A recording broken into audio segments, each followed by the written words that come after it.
hapon sa inyong lahat mga kapamilya. Nagbabalik tayo sa loob ng PhilOil Flying V Center dito sa lungsod ng San Juan. Volleyball is back on your TV screens sa ating pagpapatuloy ng live and exclusive coverage of the Premier Volleyball League Collegiate Conference. This is the battle for third, game number 2 between the Adamson Soaring Lady Falcons and the UST Golden Tigresses. Ayan po ang ating unang laro ngayong araw na ito. UST leads this series 1-0 in a best of 3 here. Again, in their battle of third matchup, you guys are watching live on Liga HD channel 183. Number one sports website in the country, sports.abs-cbn.com. We have it on youtube.com/ABS-CBN Sports. Pwede rin po kayong tumutok if you guys are watching abroad via the Filipino channel, tfc.tv. At bisitahin nyo rin po kami sa premiervolleyballleague.com. This is Martin Javier checking in for our first game today. At ang kasama ko ngayon, una muna, former Lady Eagle, now with the Banco Perlas Spikers. Nandito si Z Herbacio. Hi Z. Hello sa inyo mga kapamilya. Nako, napaka-exciting itong best of 3 series ng Battle for Third. Kaya, nako, can't wait to watch it. Balita ko, busy ka ngayon sa pagtitraining. Am I correct? Yes, malapit na po ang ating Open Conference. September 22 na po. Abangan nyo yan. Pero meron din kasama our panel at large, the one and the only Mr. Vince Ventures, Vince Velasco. Hello, Vince. Martin, Gabi ang greetings sa atin. Thank you. It's great to be back working with you both. It's been a while. I'm happy to be back. Okay, we are all set here, ready for our games today. Una dyan, battle for third matchup ng UST and Adamson. Pero tanungin ko muna yung mga kasama ko. Kamuna, Z, ready ka na? Yes, ready na ako. Ready ka na? Vince, ready ka na? Ready na. Okay, mga kapamilya, tara, game!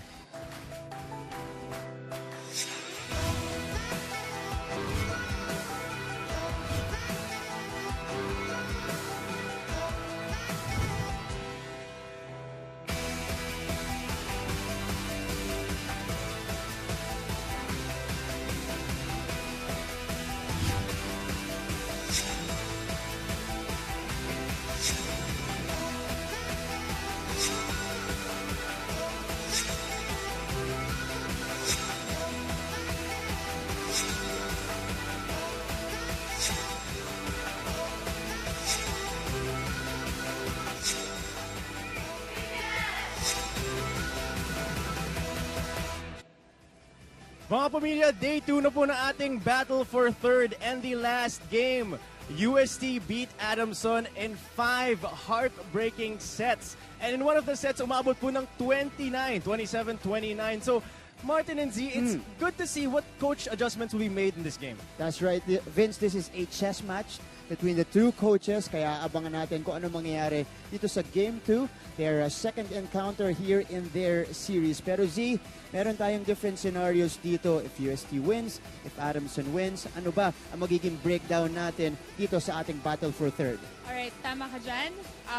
Basically, we have a battle for third na best of 3 games here today. Pero alam naman natin na ang UST ay nakakalamang na ng isang laro. So, let's see if they win today, they sweep the best of 3 game series. Sila na ang third placer.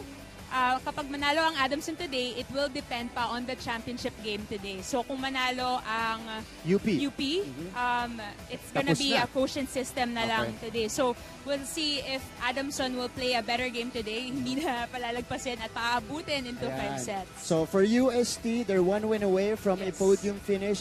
For Adamson, kailangan nilang tapusin ng maaga yung laro for them to have a shot at the third place. Pero Vince, magiging ma-action yung ating laban natin ngayon. At yung mga fans natin, they can't wait to express their feelings online. How do they get in touch with us? Oh, maraming feelings sa ating fans. Kitang-kita naman natin. So on Twitter, samahan niyo po kami at ABS-CBN Sports, and you can tweet us #PVL. You can also check out the Instagram photos. That's ABS-CBN Sports. On Facebook naman po ang ating @Premier Volleyball League. Please comment, share, and like the page. Comment everything you want to know on your favorite PVL players. We're also on YouTube now. That is youtube.com/ABS-CBN Sports. At syempre po, hindi po magpapahuli ang #1 sports website dito sa Pilipinas, sports.abs-cbn.com. So Thank you. Martin, it's going to be very exciting. A lot of ways to contact us. That's right. A lot of ways to get in touch with us, to join our discussions online. Pero speaking of discussions, sisimulan na natin. Pagbalik natin, may makakasama tayo player from one of the teams here. And of course, hihimay natin yung parehong kupunan. Kaya huwag kayong aalis. Magbabalik ang Premier Volleyball League Collegiate Conference.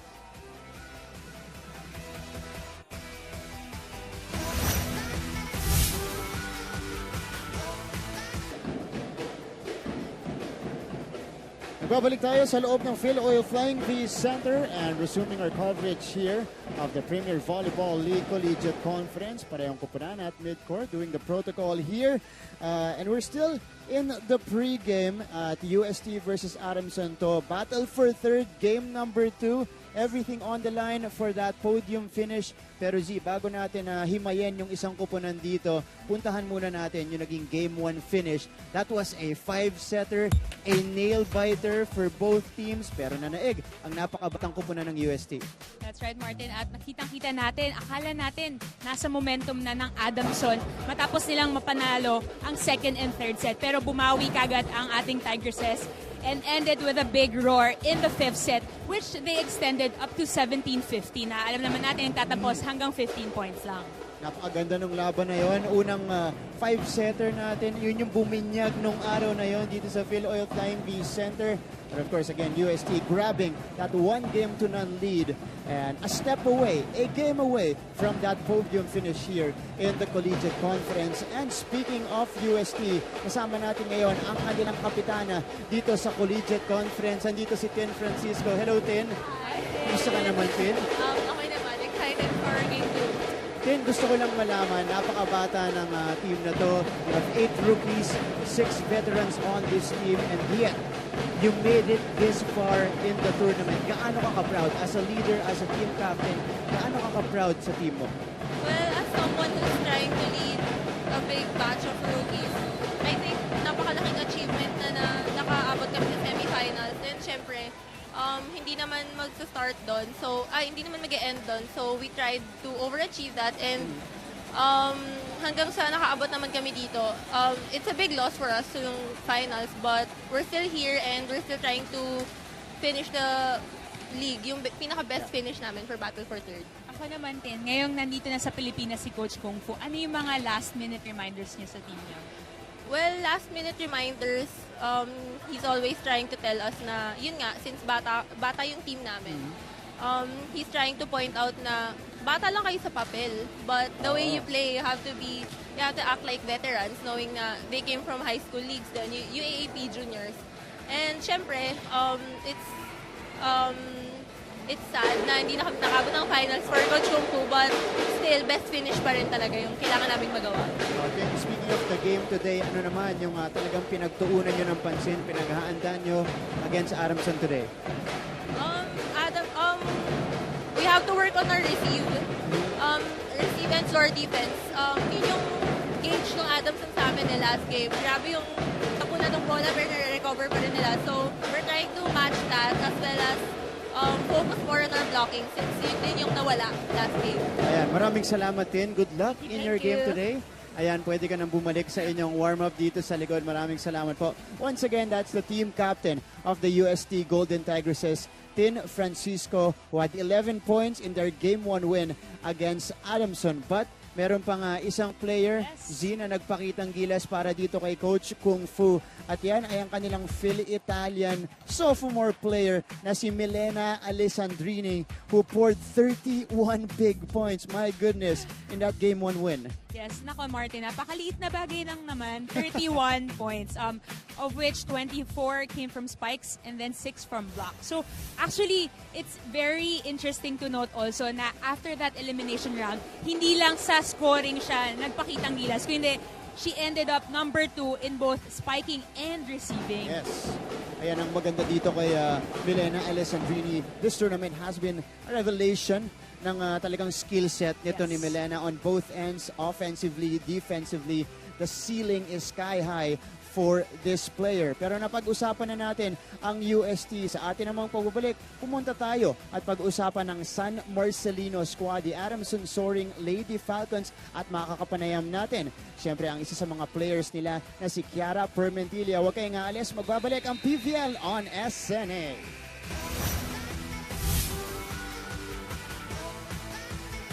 Back to our coverage here in the PVL on SNA. This is Martin Javier with Ziher Vasho. At ngayon naman, kasama natin from the Adamson Soaring Lady Falcons. Nandito si Miss Kiara Permentilla. Hello, Kiara. Hello po. Kamusta ka naman? Ay naman po. Kamusta yung team nyo after the Game 1 result? Hungrier to win, syempre. Hungry to win. Pero Kiara, you have had you've had a lot of ups and downs dito sa ating collegiate conference. Inconsistent minutes, mainly because Coach Air also wanted to give minutes to the younger players. Pero para sa'yo, Kiara, you've also proven that you can produce given the playing time. May nagpapatuloy sa atin dito ng bola. Pero para sa'yo, Kiara, what are some of the positives na nakita mo from your team in this tournament? Finishing 7-0 ng preliminary round, almost making it to the finals. Ano yung mga positives na nakita mo mula sa team mo? Well, for my team, syempre na we can work as a team and we can win. So, we've been starting this culture sa Adamson with a winning mindset. And yun, kaya namin makipag-compete sa ibang teams din. Yes, at kitang-kita naman natin from the elimination round hanggang ngayon sa Battle for Third Series na kaya naman talaga ng kapunan nyo na manalo. So today, ano yung sino yung pinaka-papantayan nyo today from the UST squad? More on Alessandrini and Laure. Yung, Elena. Kasi yung super hard cross nila, hindi namin nabantayan last time. Doon talaga kami na-burn. Oh, ikaw naman, Kiara, you did well both ends para sa iyong team offensively, defensively in game number 1. You did very well. Pero what will it take for you and your entire team to take this game 2 win? Ano yung kailangan yung gawin dito sa game 2? Just be consistent and less errors, sabi nga ni na coach. And believing ourselves din na kaya namin talaga lumaban ngayon. Well, Kiara, good luck. We hope the best for your team. Pwede ka nang bumalik sa inyong warm-up Thank sa you. likod. Maraming salamat Thank sa you pagsali po. niyo dito sa ating panel. There you go once again, Kiara Permentilla from the Adamson Soaring Lady Falcons. At Kiara, like I mentioned, did very well in game number 1. 18 points, 15 digs to lead the way para dito sa Adamson. That's right. And napaka-consistent niya lately sa ating games. Usually, she ends up the number 2 or the number 3 scoring Lady Falcon for their squad. Yun nga, nabanggit mo kanina, from that 18 points that she made in the first game, 14 of which are spikes, 2 service aces, and yun nga, kahit sa non-scoring skills, nakapag-contribute siya ng 15 digs and 11 perfect receptions. Ayun nga, pero ang question mark dito, will she be consistent in this game, especially in this high-pressured game, game number 2 ng kanilang best-of-3 series against the UST Golden Tigresses. Pero mga kapamilya, katulad ng sinabi ni Vince kanina, pwede po kayong sumali sa aming usapan online. You guys can tweet us at ABS-CBN Sports. I-view nyo rin po kami at i-follow on Instagram, ABS-CBN Sports. We have the exclusive photos and videos there. Use our official hashtag, please. Hashtag PVL on ABS-CBN. Visit our official Facebook page at Premier Volleyball League. And you guys can also catch us via live stream sports.abs-cbn.com. That's the #1 sports website in the country. Our newest platform, youtube.com/ABS-CBN Sports. And right now, we have a great atmosphere here at the Phil Oil Flying V Center. Ready to erupt Yes, for our ready 2 na. games today. And of course, giving us the beats, the tracks, for the fans to enjoy. Nandyan si DJ Louie. There you go. Thank you so much, DJ Louie, for always entertaining us here in our coverage. Para sa ating pagbalik, game number 2 of this Battle for Third series between the UST Golden Tigresses and the Adamson Soaring Lady Falcons. Huwag kayong aalis. Magbabalik ang PVL Collegiate Conference live on Liga HD and Liga HD Channel 183.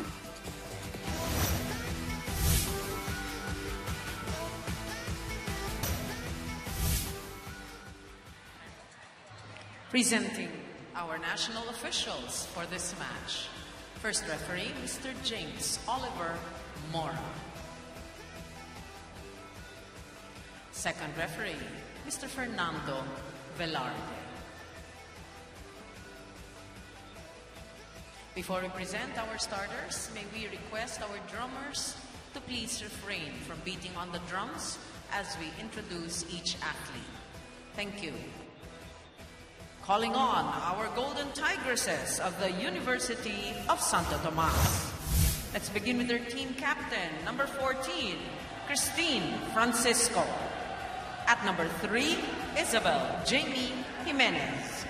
Wearing jersey number 6, Milena Alessandrini. At number 8, Ea Laure. Number 12, Kesselin Galdonas. Number 13, Maria Fe Galanza. Libero, number 17, Janelle Delel.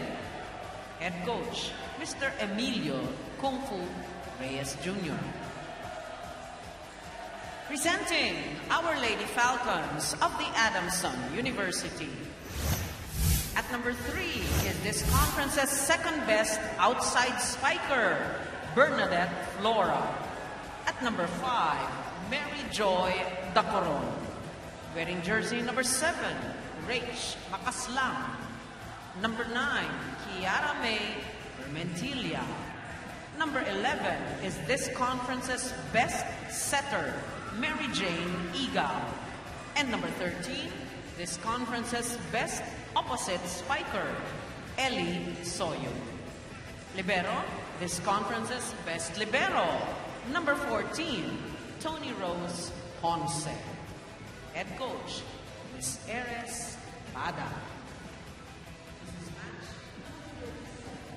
Nagbabalik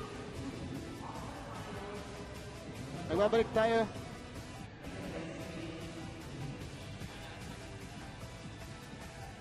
Nagbabalik tayo sa ating coverage of the Premier Volleyball League Collegiate Conference. Kayo ay nakatutok live on Liga and Liga HD Channel 183, online at sports.abs-cbn.com and at youtube.com/ABS-CBN Sports. Pati na rin po sa premiervolleyballleague.com. Guys, we're seeing the starting units para sa parehong kupunan. You actually have 4 awardees here for the Adamson Soaring Lady Falcons, including the best setter dito sa ating tournament na si MJ Igao, best libero na si Tan Ponce, nandiyan din si Ellie Soyud who won best opposite spiker, at syempre nandiyan si Bernadette Flora who is our second best outside spiker. And we begin our matchup here. Pinag-uusapan natin kanina si UST, nabanggit ni Tin Francisco, reception ang kanilang pagtutuunan ng pansin. But at the first point of the game, they already gave a services to Adamson. That's right. At kitang-kita naman natin, after that elimination round, ang UST actually is the best serving team. At itong Adamson ay 5th lang. So, yun nga, after that point, kitang-kita natin na yun yung kailangan nilang i-focus para mas madali sa kanilang ipanalo nitong second game ng Battle for Third. But for Adamson, they swept the entire preliminary round. Pero naging mahirap yung road nila dito sa ating playoffs in that quarterfinals going into this battle for third. That's gotta be the mindset now para dito sa team ni Coach Erpada. I guess dapat nothing to lose mindset na, you know, we just have to play how we usually do in practices or how they did in the elimination round. Yun nga, nabanggit mo na they swept it. And actually, napakita nga din nila in the game 2 of the semis na sweep nila in 3 straight sets ang kanilang kalaban. So, ngayon, just bring it all, leave it all in the court and let's see what happens. For UST naman, this is a very young squad. 8 rookies, 6 veterans. At isa sa mga rookie nila, Ea Laure, pumutos na agad dito. One of the top scoring players here in the Collegiate Conference. Already wreaking havoc para dito sa UST Golden Tigresses. Oh, that is recovered by UST. MJ Igao goes to Soyud. That goes out. Samantala mo na natin si Vince Velasco. Vince? Z and Martin, I got the chance to talk to Coach Air at sabi niya, kahit hindi ideal ending sa kanilang season, she's still very happy with today. Sabi niya today is one of her favorite moments throughout the whole conference kasi lately they've been feeling down, they've been feeling heartbroken, and they've been mentally broken. But she said today, 4 of her players had special awards. Si Igaw, si Ponce, si Soyud, at si Flora. She said, above all else, it helps boost her confidence for today's game and hopefully the following games. Also, she said her off-the-court favorite moment for this season is when they all danced In My Feelings with props using their van before coming to the game. Back to you guys. What a moment. Pero nakaka-uplift talaga yun, Z, yung 4 na players mo na awardan. It's a good recognition of your off-season work para dito sa Soaring Lady Falcons. That's right, and especially dito sa relatively new coach na si Coach Air pala. Medyo, syempre, testament to her skills as a coach din. That's right. Oh, Jimenez!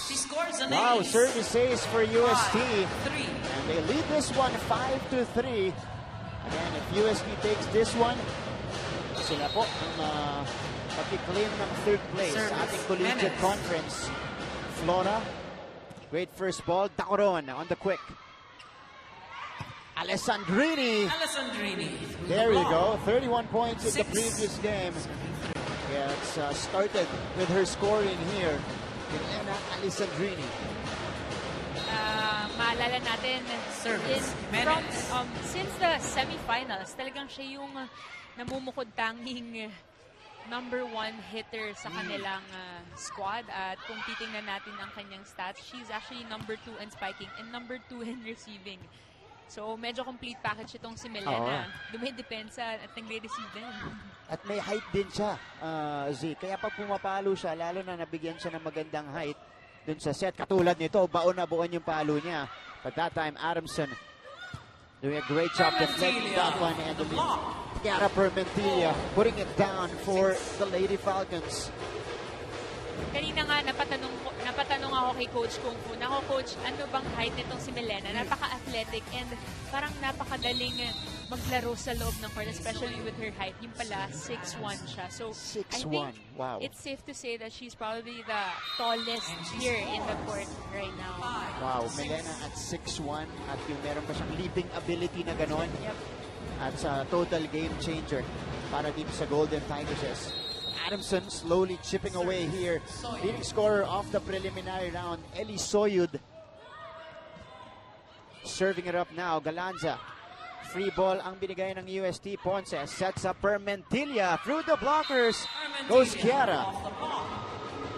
Another score for Chiara, but here at the sidelines, Coach Air is asking the second referee kung meron bang lifting or back rope violation itong setter ng UST, but all smiles dahil they got the point. Oo, na-convert pa rin naman nila yun. Soyud again, nice serve. At freebie, regalo para dito kay Dacoron. And Adamson, just like that, takes the 1-point lead. That was over-received by Risalinda Martin. Ano mangyayari? One of the best blockers that we have here in the tournament. Joy Dacoron just taking advantage. Eli Soyud. Galanza sets up Laure. The double block was there. Here comes UST again. Milena, too low. Straight to the net. And we will go to our first technical timeout with Adamson on top by 2.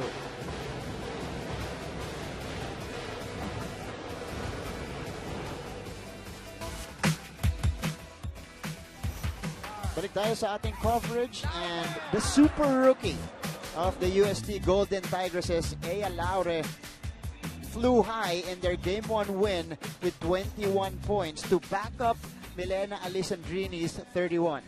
That's right, and from that 21 points, she got 15 spikes and 5 service aces. At kita naman natin from her post-elimination round stats, she came on top in terms of spiking, so number 1, and number 7 in scoring, number 10 in serving. So ito yung makikita natin na overall package, complete package tong CEA. At every time we see her play, talagang we see her play with so much passion. At ang nakakatakot dyan, si rookie pa lang to. That's right. Talagang malayo pa ang imamature ng kanyang skill set here with volleyball. Kung isipin mo nga, pulido na nga as Soyud commits the service error there. Pulido na nga yung pag-atake nito ni Ea Laure. So much potential for this girl. Of course, she is now at the service line right now. Fresh from her stint in the juniors division. Maglalaro na po siya para sa seniors team ng UST. And MJ Igaw commits the error there. So 2 straight points right off the technical timeout para dito sa UST. Ea Laure finished number 9 in scoring in our tournament at 87 points. Tacoron, the blockers were there. Galanza, back set to Laure, who gives up the free ball. MJ Igaw to Permentilla here. Gets through the triple block, but UST will recover. Milena through the blockers there. Ayan, nakita natin, despite having 2 blockers, na ibabawan nitong si Milena ang palo na yon. That's the combination of height and precision para dito kay Milena Alessandrini. That's Ea Laure serving again. Nice serve. Adamson will recover. Oh! And a single coverage by Milena works. That was 1-on-1. Milena Alessandrini with a coverage. And it's very rare to see someone who's 6'1" na napaka-athletic. Kaya napakaswerte nitong UST with Milena. And over the years, we've seen her grow as a volleyball player. And yun nga, parang medyo hinog na tong si Milena. And despite coming from an injury last season. Ayun, oo. Kahit dito sa Collegiate Conference, may iniinda pa rin siyang shoulder injury. At she has been producing big for UST. Previous game na 31 points. And that's a wide serve by Ea Laure. So that will break the 5-0 run put up by UST off our first technical timeout. You guys can see Coach Kung Fu Reyes, who rejoined the team maybe last week, right after his stint with the national team. Here is Galanza. Alessandrini off speed. Wow! Offering us a variety of attacks here, Z. That's right. At makikita din natin na, yun nga, she has a lot of tools under her belt at nakikita natin may off-speed spike siya, meron siyang malalakas na palo, and time can only tell kung ano pang mai-offer nitong ni Milena. That's right. That's another kill block for UST. Milena Alessandrini, of course, she is only a sophomore para dito sa Golden Tigresses. At another kill block coming from Milena there. There's confusion on the court here. So that's going to be a point to Adamson. Error ang ginawag dito sa UST.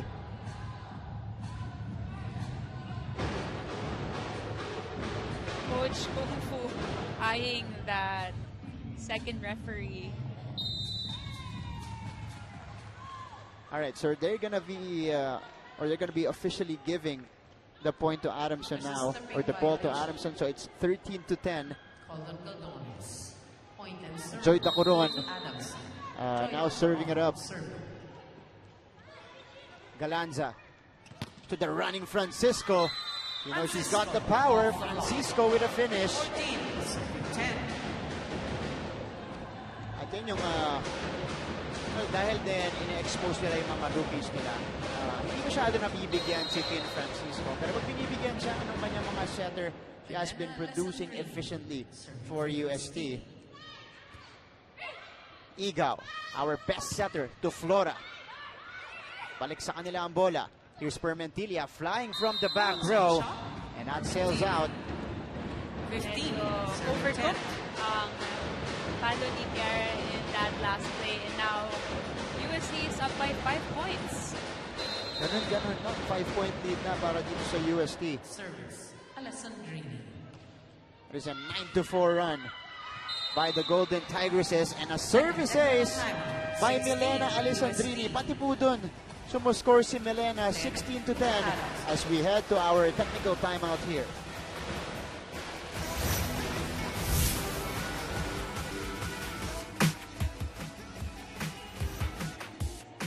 balik tayo sa ating coverage of the Premier Volleyball League Collegiate Conference. Ang kaka-award lang na Best Opposite Spiker of our tournament, Ellie Soyud, actually led in scoring for Adamson in that Game 1 loss. 22 points para kay Ellie. She is the #1 scorer in the preliminary round.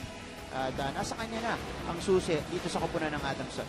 That's right. And I just found out from one of my teammates also from Perlas. Sabi ni Joy Dacoron, she just kulang na lang ng konting fine-tuning itong si Ellie Soy. That she has to stay consistent all throughout the game. Konting fine-tuning na lang. And well, she's got a full year ahead of her para dito sa Adamson program. Right now, UST has been rolling here in set number 1, grabbing a 7-point lead, 17-10.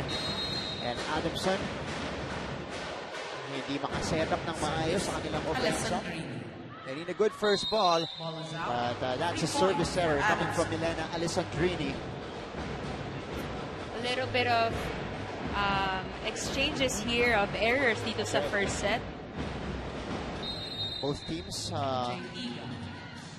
still getting warmed up. MJ Igaw, our best setter.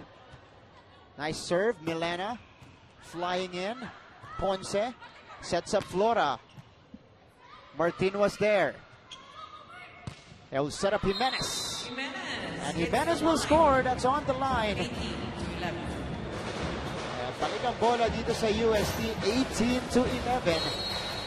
That's Isabel Jimenez with a nice kill. And Coach Erpada calls for time here. Pakinggan natin siya. Strongest hit is going to be that way. You don't need to turn it back into the block, okay? That's all right, but listen, we started off the set with a lot of energy, a lot of positivity on our side, and now it's just like, okay, and it all started with errors. Errors are contagious. Okay? One pass, let's get MJ a pass, let's run a good play, let's go. Let's go, Adamson. Ready, fight. Back to our coverage here. Well, tama si Coach Air. Parehong team naman. Nakarami na ng error dito sa ating first set. Yun nga lang, mas malalaki yung nagiging error dito ng Lady Falcons in enabling UST to take this run, take the 7-point lead. That's right. At kanina matatandaan natin na after that first technical timeout, Adamson was actually leading 8-7, but yun nga, sabi ni Coach Air, nagsimula sa errors at nagkaroon ng 5-point run itong UST kagad. Kaya nakakuha na ng lamang. Gusto nilang ibalik yung positivity at ng magandang simula na dito sa ating laro. Pat Jimenez, back-to-back points for the Golden Tigresses.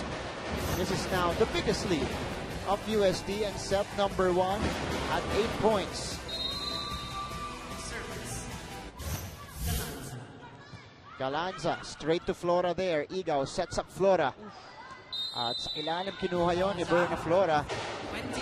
Mataas yung palo niya, so lalabas yan para sa Adamson. 3 consecutive points kagad ang naitala nitong UST despite Coach Air calling a timeout for her squad. That's right. Soyud mula sa gitna. And net touch ang itinawag sa UST. So Adamson will break this run. And we'll have another chance for a push here in set number 1. Flora now goes to the service line. Flora serving for Adamson. Galanza goes to Francisco, and the quick works for their captain, Tin Francisco.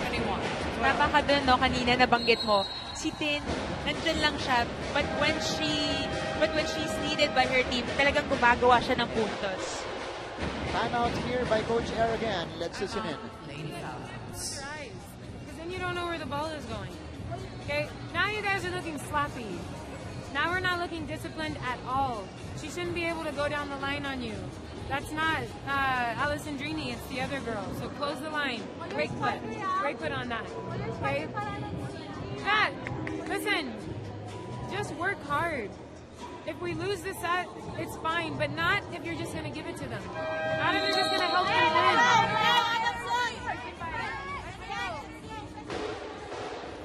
And you hear the frustration on the voice of Coach Erpada, just trying to bring out, the real game nitong Adamson Soaring Lady Falcons, because in the preliminary round, they're actually number 1 in both digs and receptions. Kaya nagtataka siya, may lapses dito sa depensa nila. Actually, in addition to that, pati blocking, yun yung strong suit nila. Hindi natin yung sa fifth set, in their game 1, ang dami nilang block kills actually in that tail end of their first game here in the Battle for Third Series. It's been one of their weapons, but well, it's been rare here in set number 1 para sa Adamson. That's Makaslang. With the service error, she is a rookie here for the Adamson program. 9-point lead again for UST. And a substitution here, Ponce will check in.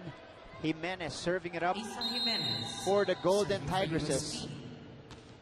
Jimenez. Again, they target Flora. Soyud on the attack. Soyud, ball is out. And that's off to the right para dito kay Eli Soyud. UST dominating here in set number 1 as the errors continue to pile for Adamson. That's right. Since the 20th point, tatlo kagad yung errors nitong Adamson. So, yun nga ang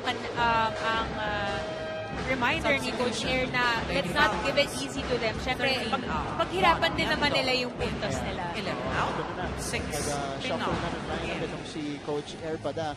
For serving purposes, nandito si Yandok. Pinasok na rin si Pinar. Yandok. Serving for the Lady Falcons. Jimenez. Galanza goes to Laure. Oh, she gets it through the double block. Aya Laure puts UST to set point.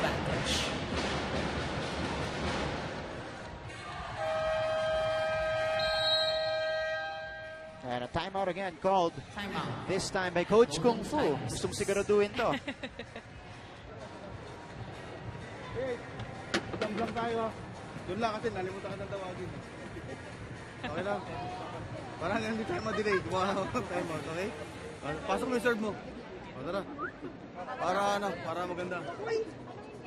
UST! Galing.